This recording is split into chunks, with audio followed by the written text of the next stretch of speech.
Mari, nakasagot ka ba kanina sa exam? Malamang bukya yun kasi hindi ako nag-aaral ng gabi at 4 ml lang ang naatupag ko. Ako talaga, Mari, puro ka ml. Ako kasi kagabi nag-review. Kaya ka pala masaya ngayon ako sanay na mabukya Ikaw talaga, Mari, mag-aral ka na sa susunod para magandang future natin. Di ba yan nasabi sa atin ni teacher? Anong future? Ang alam ko lang, turon at kanton. Future ay kinabukasan natin pag lumaki tayo. Ah, lalaki pala tayo. Kala ko forever lang tayong bata kasi ang sarap maglaro. Na ngayon, bata tayo. Ilang taon nang lilipas, lalaki din tayo katulad ng mga tatay natin at magkakaroon din tayong tabraho. Tabraho? Anong tabraho natin paglaki natin? Ay nakadepende sa ginawa natin ngayon. Pag tamad ka mag-aral, ano magiging tabraho mo? Ganun ba? Kailangan ba mag-aral? Yung inay mo ba nakatapos na? Hindi nga, si Itay nga nagtatabraho. Si Inay po ba? Alam ko, hindi din kasi hindi naman sila nagkwento sa akin. Tara, upo muna tayo dun. Kapagod maglakad. At saka yung tatay ko pa-extra lang sa trabaho. Malamang hindi din yung nakatapos. Kita mo na, dapat nagpwesto pagtang sa pag-aaral para maging maganda yung future natin. Oo nga, pwede mo ba ako turuan sa aralin natin, please? Sige, maaga pa naman, pwede kita turuan. Sige, sabayan mo na tayo. Pupunta din ako sa inyo para makipaglaro.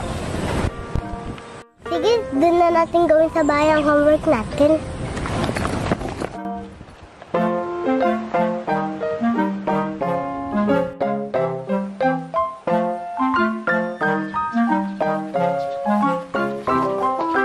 Inay, andito na po kami. Wala yata si Inay. Halika, pasok tayo. Bakit wala si Aling Tess? Ewan nga kung nasa si Inay. Madalas pag nadating ako dito, wala si Inay.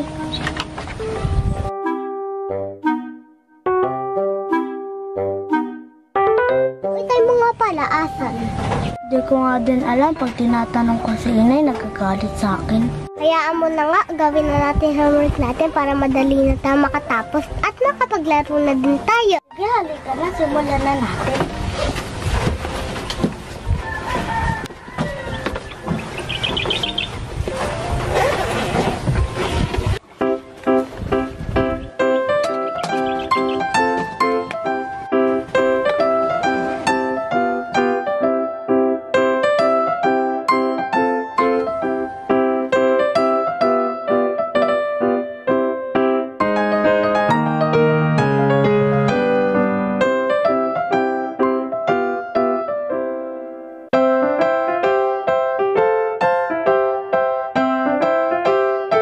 Ayun, tapos na tayo sa homework natin.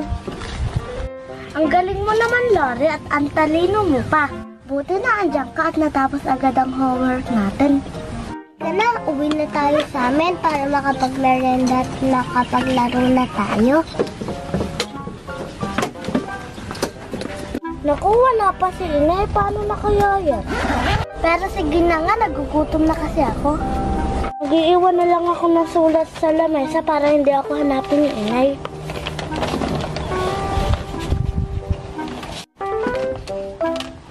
Ano, Mari? Sige, taro na, Mari.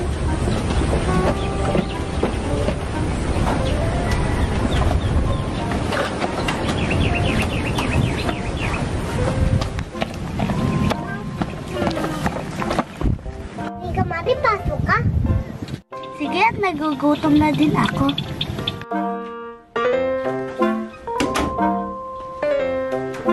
Ay, nandito na po kami. Sige, Mari, umupo ka na dyan. Asan nga pala si Inay si Mang Lori? Nandyan lang yun. Lagi kasi yung busy sa gawain bahay.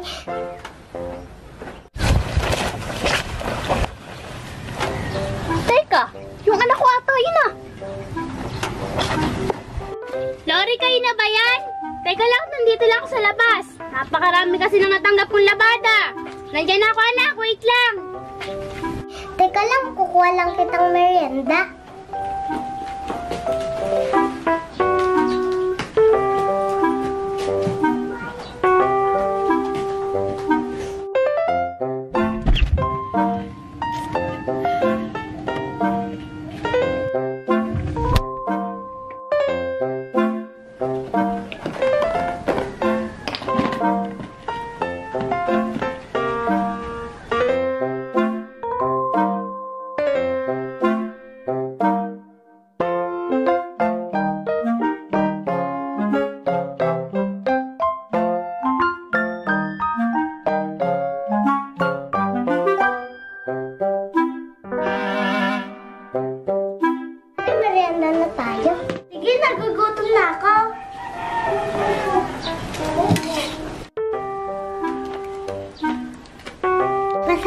Mari, ako nag-ready niyan.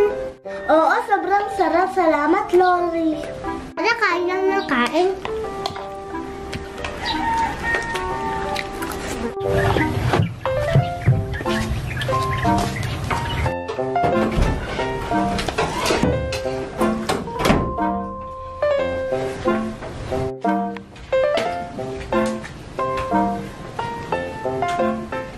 Nakakapagod. Ano po, inay? Mukhang pagod po kayo, inay ah. Oo nga, anak. Oo, anak. Madami kasi ako pinuhan labada. Parang pambili tayo ng pagkain para bukas. Nakakapagod nga eh. Ito kasing itay mo, halos lang walang di nagpapadala ng pera. Eh di na nga din, pati man lang tumatawag sa akin. Di ko lang alam mangyayari dun eh. Ano po ba, inay? Gusto niyo po ng kape? Pag na anak, nag-aapura kasi ako sa labahin ko. Asikasuhin mo nilang sarili mo ha. Babalik na ako. Ipo, inay, kasama ko nga po pala yung classmate ko, si Mari. Hello po. Ah, yung anak ni Marintes. Sige, tuloy niyo lang pagmemerenda niyo ha. Gusto na nga pala yung nanay mo, Mari. Ay anak, may tumatawag pala. Makikabot naman ang cellphone ko. Si Lando pala. Himalat tumawag pa itong magaling kong asawa. Hoy, Lando, na magaling kong asawa, himalat tumawag ka. Isang buwan mo na kami hindi pinapadala ng pera. Siguro may babae ka din, ano? Baka balak mo naman kami padala ng pera. Yung nakaraan ang dahilan mo na walang ka ng trabaho. Ngayon naman na-aksidente ka. Ano ba talaga, Lando? Ay, naku, sawa na ako sa mga paliwanag mo. Lando, Lando! Aba, pinatayan ako ng cellphone. Wala na tagang pag-asang umit si magaling kong asawang yun.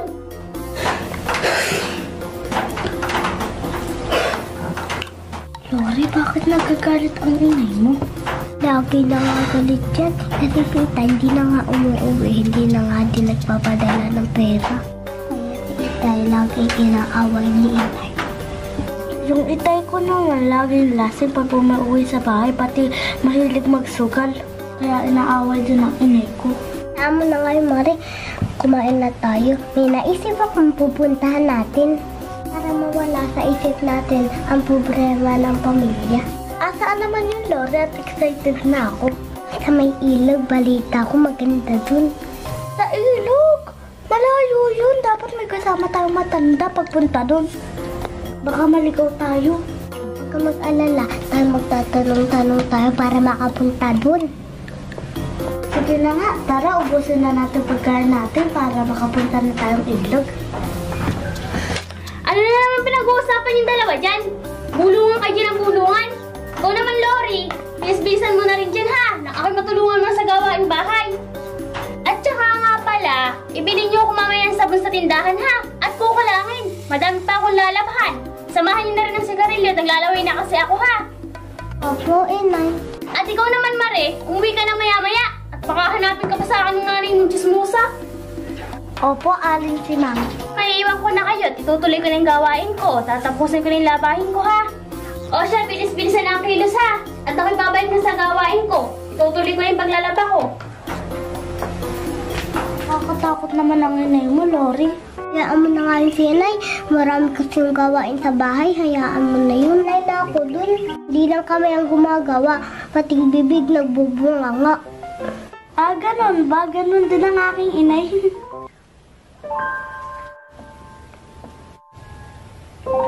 Alam mo, Mari, minsan ayaw ko muna umuwi sa bahay namin kasi naririndi ako sa bunganga ng inay ko. Parehas pala tayo, hindi ko sure kung mahal ako ng nanay ko. Hindi naman niya ako hinahanap pag umaalis ako ng bahay. Nakalungkot naman pala, Mari, lagi kasi magagalitin ng inay natin. Minsan nga napapalong ako pag hindi ako tulong sa inay ko. Ako nga rin napapalo na babali pa nga yung walis tambo sa amin. Nasakit kaya nun. Ba't kasi may mga magulang na kayang manakit ng anak nila? Minsan nga naiisip ko kung mahal talaga ako ng inay ko. Minsan nga naisip ko baka hampon lang ako.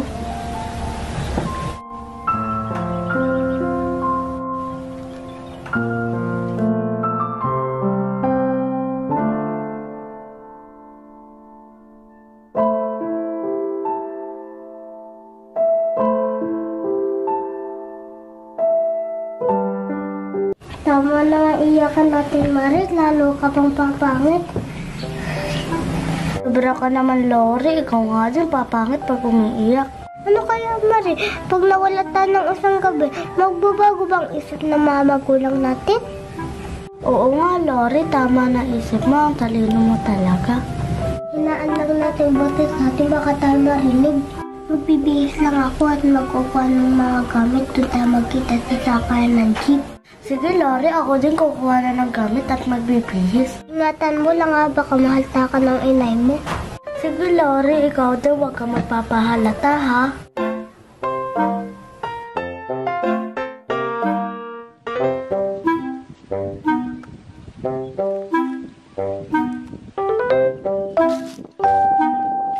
Asan na kaya yun si Marie? Darating pa ba yun? Buti naman hindi ako nahalata rin. Hindi na siguro si Lori. Natagalan kasi ako sa mag-impake. Nandito na ako. Ba't ka natagalan, Marie? Si Inay kasi dumating. Nanutusan ako bumili sa tindahan. O sige, dala mo na ba yung mga gamit mo? Mo, ready ka na? Oo, Lori, nadala ko. Ikaw ba?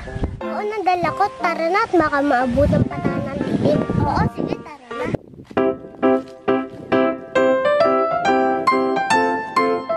Oh, ito na pala yung lilang. Ang ganda pala dito. Linis ng ilog. Tara, punta tayo doon sa kubong walang bubong. Sige, pwede. Doon tayo magpahinga.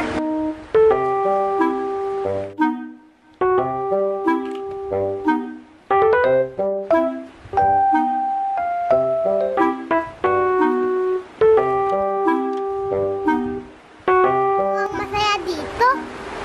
Oo nga eh. Tara, punta tayo doon sa damuhan at mahiga tayo. Pagkatapos maligo na tayo sa ilog.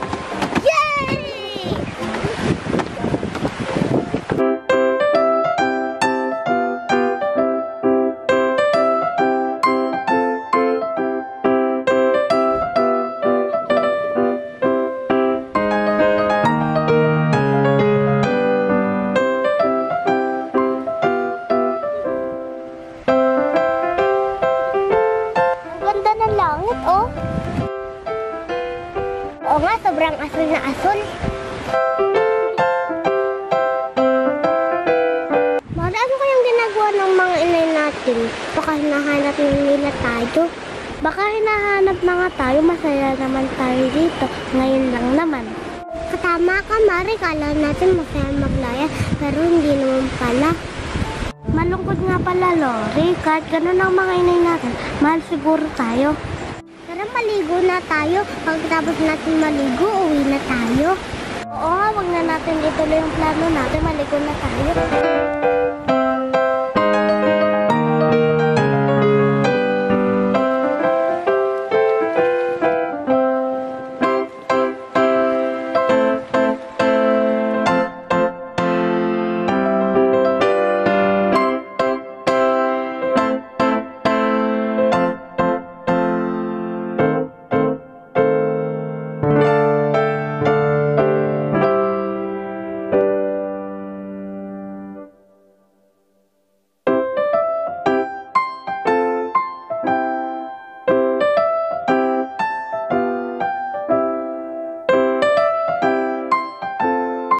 Tara, kain muna tayo. Nagugutom na ako. Sige. Ako rin, Mari, may bakot.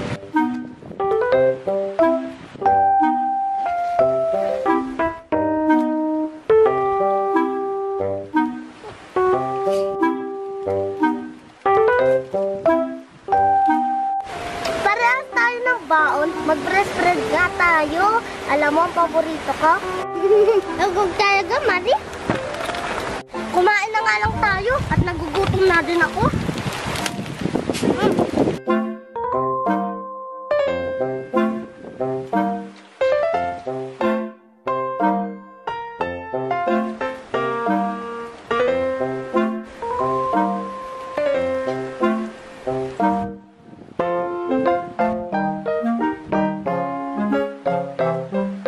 Tara, Lori, maligo ulit tayo. Gusto ko yan!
Sigurado ko, hinahanap na ako ng inay ko. Diyan muna ako sa bahay niyo, Lori. Sigurado ako, wala ang inay ko sa bahay namin. Sige, halika, pasok ka.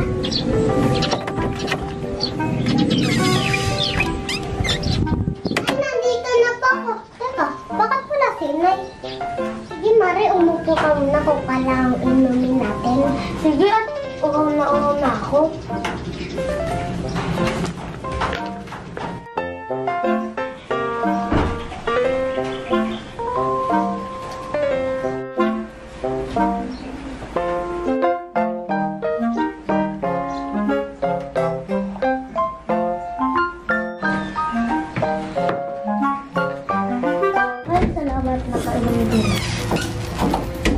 Nandiyan lang pala kayo? Kanina pa kayo hinahanap. Maghapon ko yung hinahanap, hindi ko man lang kayo makita. At hindi rin kayo pumasok sa school. Tiyan nga pala, Mari, yung nanay mo, nakita ko may kasamang ibang lalaki. Sumama na yata sa iba. Kasi yung tatay mo, hindi na kayo inuuwian. Kaya si Marintes, sumama sa ibang lalaki. Paano ka na nun, Mari? Saan ka pupunta? Matigas siguro ang ulo mo. Kaya kayo dapat mga bata, marunong kayo sumunod sa mga magulang.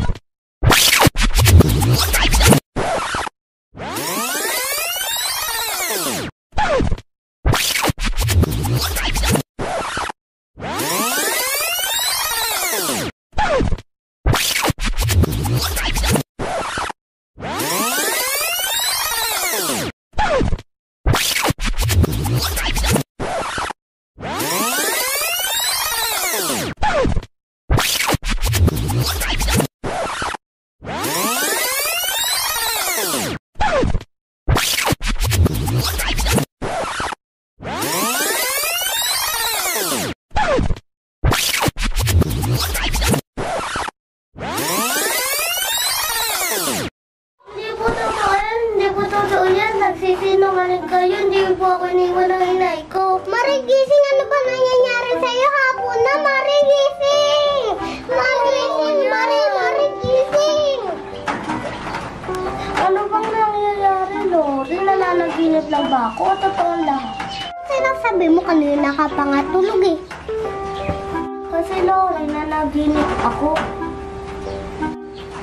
Lori, ano bang nangyayari dyan kay Mari? Itimpla mo nga muna ako ng kape at ako'y pagod. Ano bang nangyayari dyan sa kaibigan mo? Kasi po, Nay, si Mari nanaginip yata. Oh, ano bang napanaginipan mo, Mari? At parang takot na takot ka? Oh, mainit ka! Nilalagad ka, Mari? Lori, kuha ka nga muna ng bimpo at ilalagay ko sa ulo ni Mari. Sige po, Inay. Kuha ka na rin ng gamot sa cabinet at kailangang makainom ng gamot si Mari. Maiwan na muna kita ha at liligpitin ko lang to.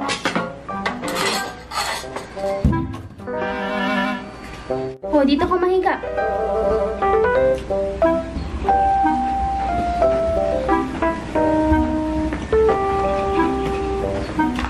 Sige po. Ito po, Inay.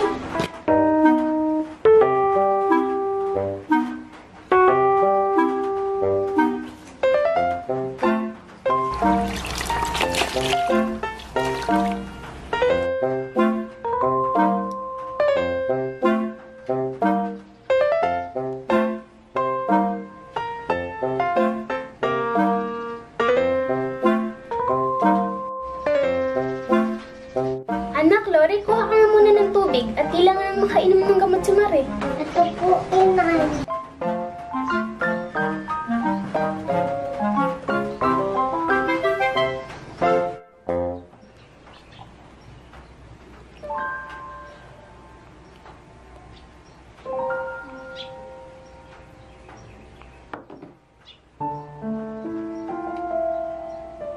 Oh, maya-maya ka na umuwi.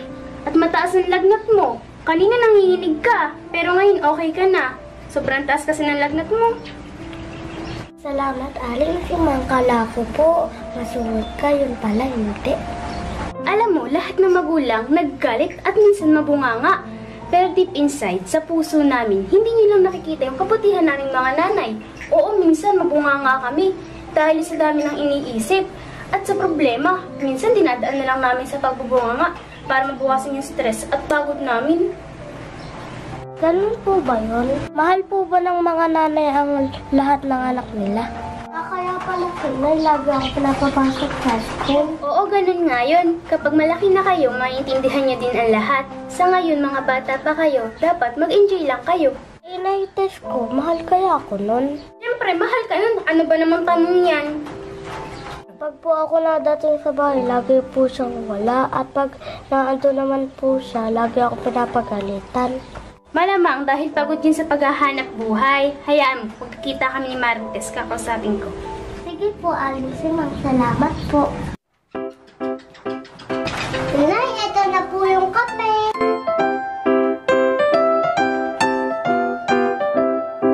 Magaling ka na, Mari. Salamat, Lori.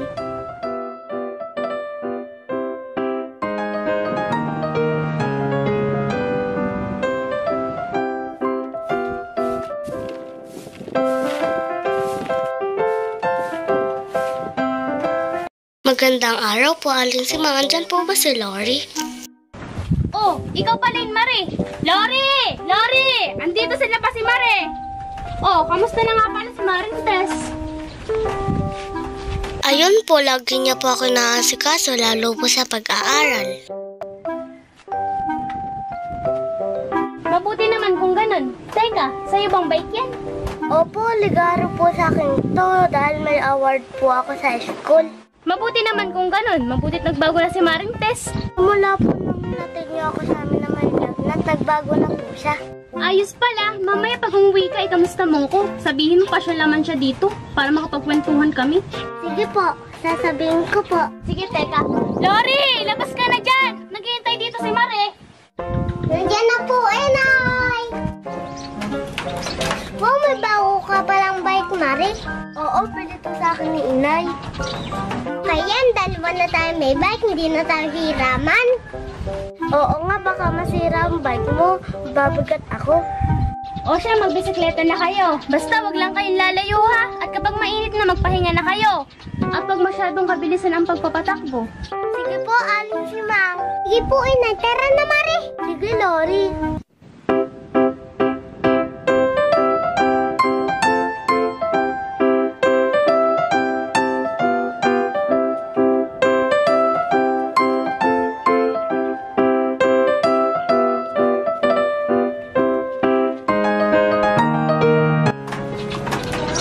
Sarap talaga maging bata. Kung maibalik lang ang panahon. Kawikaan 22 verse 6. Ituro sa bata ang dapat niyang lakaran at hanggang sa paglaki niya, di niya ito malilimutan.